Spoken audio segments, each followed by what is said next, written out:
430 Scuderia, l'evoluzione della già specialissima 360 Challenge stradale che ho provato da poche settimane. Ho avuto la grandissima fortuna appunto di guidarle a distanza di pochi giorni e questo mi ha fatto apprezzare enormemente di più il lavoro fatto in Ferrari in quegli anni. Posso già tranquillizzare chi avesse dubbi che il cambio della 360 con la 430 ha avuto un'evoluzione veramente importante, c'è un salto generazionale. Per quanto il progetto della macchina di base sia fondamentalmente lo stesso, la 430 sembra a tutti gli effetti una macchina completamente nuova. Si tradisce la sua origine soltanto dalla parte estetica della carrozzeria, dove qualche pannello ricorda la discendenza direttissima della 360, ma per tutto il resto vi sfiderei a guidarle entrambe e a dire che sono basate sulla stessa piattaforma. È davvero molto evoluta e alla guida è immediato accorgersi di questo e di tante altre cose che andiamo a snocciolare una per una.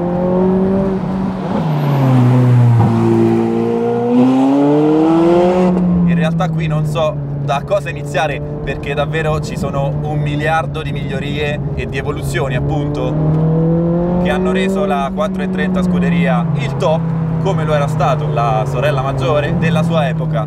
Era davvero il top in tutto e la sua concorrenza in questi tempi poteva fare ben poco, ma forse vale la pena iniziare dal più grande passo in avanti, dinamico e meccanico e di conseguenza dinamico della scuderia, anzi in realtà già della 430 normale, diciamo normale, era il differenziale elettronico introdotto nella 430 per la prima volta. Gigantesco passo in avanti. Per tutte le supercar si potevano fare delle cose fino a quel momento neanche immaginabili.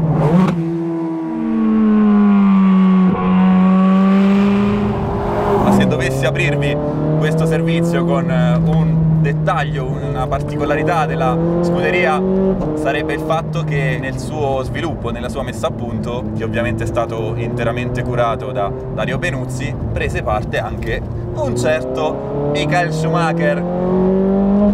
Ed è risaputo che soprattutto sulla scuderia ci fu una piccola influenza, diciamo così, del pilota che fino al 2004 aveva fatto vincere tutti i titoli mondiali di Formula 1 alla Ferrari.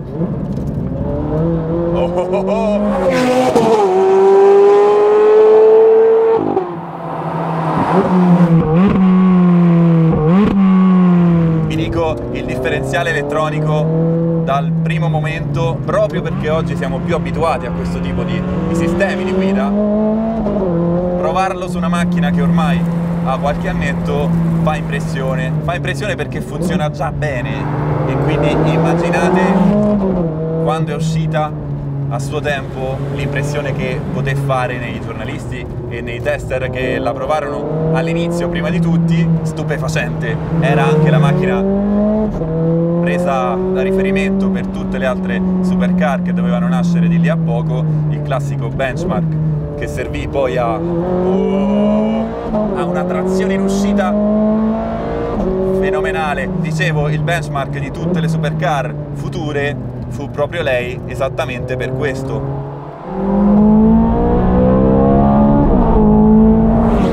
Questa gestione delle sospensioni e della trazione della scuderia, della 430, ma soprattutto della scuderia, fece un po' scuola e, come Ferrari giustamente faceva e fa ancora, diventava il punto di riferimento immediato della concorrenza nel momento in cui la macchina veniva presentata.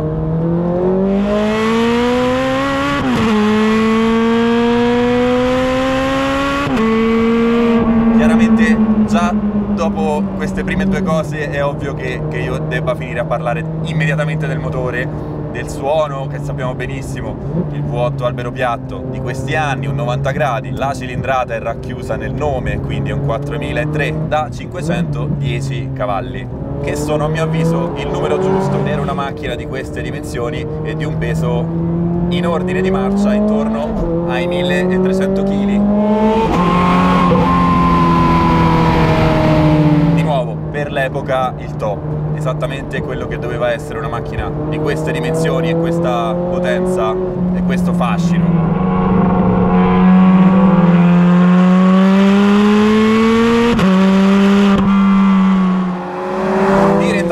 Proporzionale alla potenza, al peso e al modo che ha di buttarlo giù a terra, i freni, già nella vista laterale della ruota, del gruppo ruota, si vede che i carboceramici riempiono totalmente il cerchio dorato della 430 Scuderia che ho in prova con una pinza gigantesca.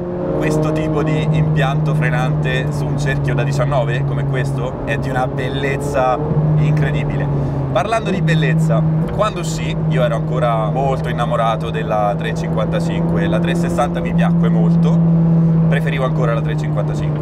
Quando uscì la 430 normale, quella con le prese d'aria anteriori destra e sinistra ispirate alla 156 da Formula 1, non ero felicissimo di questa scelta, la vedevo molto carica, molto alta sul posteriore, però già con la Scuderia il paraurti anteriore diventa immediatamente più tecnico, più bello, più utile, la citazione un po' forzata alla 156 viene meno, la Scuderia è molto più bella, paraurti posteriore la abbassa un po' perché nella Scuderia lo scarico viene spostato in alto e nonostante il fondoschiena della macchina resti comunque molto solido, bello grosso, gli scarichi spostati verso l'alto la rendono più piacevole. Chiaramente in Ferrari e in tutto l'automobilismo l'estetica deve sempre venire un po' dietro alla tecnica, quindi in realtà gli scarichi sollevati erano una concessione fatta alla Scuderia dalla sorella cattiva che correva nel Ferrari Challenge, quindi la macchina da corsa che aveva lo scarico così per questioni non estetiche ovviamente. E l'effetto macchina scappata dai circuiti per andare in strada è servito. Se vi devo dire, non sono mai stato un fan della 430 in generale.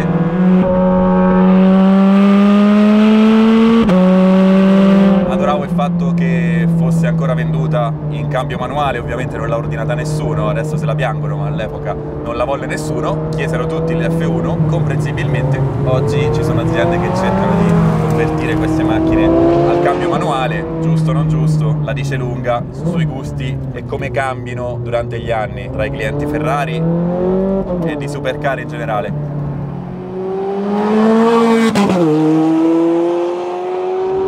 Quindi esteticamente, per quanto sia una sorta di ripannellaggio della Scocca 360, la 430 è immediatamente una macchina del futuro. Per me anche troppo in quel periodo lì. Non ero uno degli amanti di questo modello. Mi sono immediatamente ricreduto con la Scuderia, ma sinceramente ho finito di ricredermi oggi, perché la Scuderia non l'avevo mai provata così. Ho provato tutte le 430 stradali possibili, ma mai una Scuderia su queste strade, e devo dire che è bello poter cambiare idea così pesantemente su qualcosa che credi di conoscere e su idee che credi di avere molto chiare. La Scuderia mi ha fatto totalmente cambiare idea su di lei e io le chiedo scusa perché da guidare è un altro pianeta rispetto alla 360 Challenge, ma proprio un altro pianeta.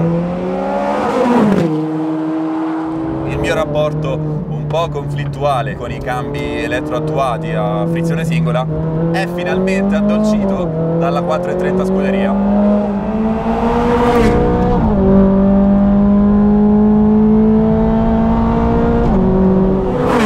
Quindi vi posso dire, se dovessi scegliere un solo cambio a frizione singola elettroattuato da guidare tutti i giorni della mia vita per sempre, potrei scegliere solo e soltanto questo qui. Preferisco sempre il doppia frizione della 458 ovviamente, ma vi devo dire, qua si è raggiunto secondo me lo stato dell'arte della messa a punto e dello sviluppo del frizione singola Ferrari elettroattuato. C'è ancora il paddle piccolo solo verso l'alto, questo poi verrà sistemato con la 458, ma in realtà è l'unico vero difetto della guida con questo sistema di cambiate, e va bene già così. Quando la presentarono lo scrissero loro stessi: Ferrari deve avere questo rumore, e avevano ragione.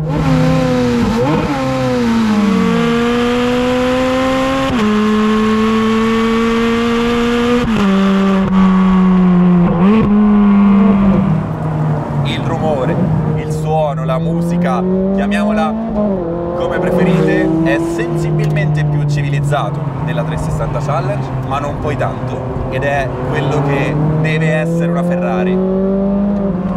8600 giri il limitatore, potenza massima 5500 se non sbaglio, 320 km/h, quindi parliamo di una velocità di 4 km inferiore a un F40 o di 5 km inferiore a un F50, 0-100 meno di 3 secondi e mezzo, ma quello che più importa anche qui, come con la challenge stradale, è l'handling. L'anteriore di queste macchine, se sono ben gommate, hanno l'anteriore più bello che un guidatore possa sognare. Se poi si ha questa coppia sempre pronta, questo rumore appena schiacci e questa trazione da dietro che lavora in modo da non darti mai perdite di terreno, eppure ho messa a punto in modo che sia giocherellona, che non sia difficile.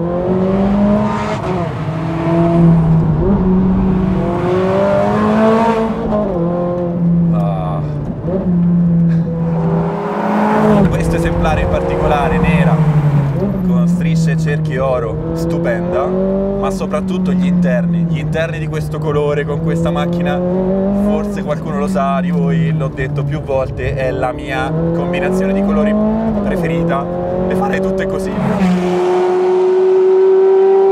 Ergonomicamente gli interni stupendi, eppure spartani, privi di tutte le comodità inutili per una guida sportiva, quindi pannelli in carbonio, alluminio mandorlato al posto dei tappetini, volante con soltanto il manettino e l'accensione, l'indispensabile. Sei assolutamente al centro di quello che vuoi vedere e sentire al volante di una macchina così.